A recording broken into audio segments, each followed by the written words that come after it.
That's going to our youth, that's going to high schoolers, college students, that's going to adults. These innocent people are dying because of what is happening. I And agree. if you look at her, what I think it was just this past month, they just admitted that they have lost over 300,000 illegal children. Where do you think these children are going? They're trafficked. And I'm extremely passionate about human trafficking. I think it's one of the most important focuses that we need to have right now. And in my opinion, again, and in my experience within human trafficking, the conservatives are the ones pushing this.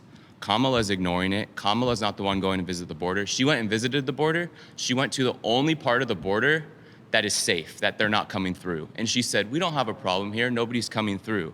That's BS. She's lying, and you say Trump's lie. I hate all kinds of lies. But when you can say Trump's an avid liar, you got to look at how Kamala's lying. During her speech at the DNC last week, she was saying that those individuals at January 6th were armed individuals with an intention of shooting people in the Capitol. That is not true.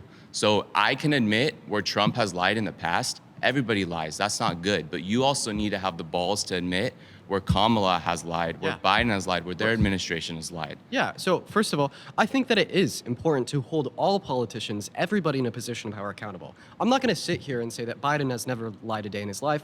I'm not going to sit here and say that Harris has never lied a day in his life. I, can't confirm that Harris said that at the DNC or said that at the southern border. It was but filmed, if she so. did say those things, yes, those would be lies. Now, you want to talk about this. Wouldn't that be a question of her character then? Yeah, of course. But Okay. what I'm voting for here isn't going to be the candidate that doesn't lie at all. It's going to be the candidate that would lie less within this respect, and no one lies more than Donald Trump. So now, why back do to you our believe conversation. that? Why do I you believe respond? that character affects somebody's, impact as a leader?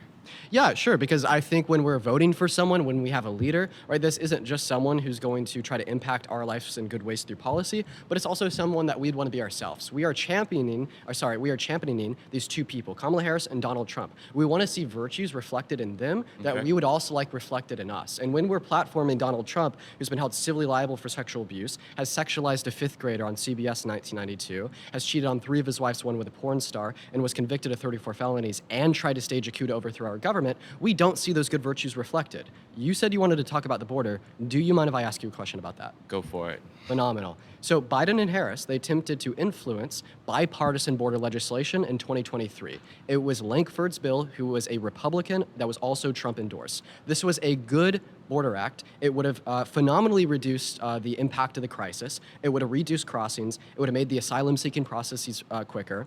It was a good bill.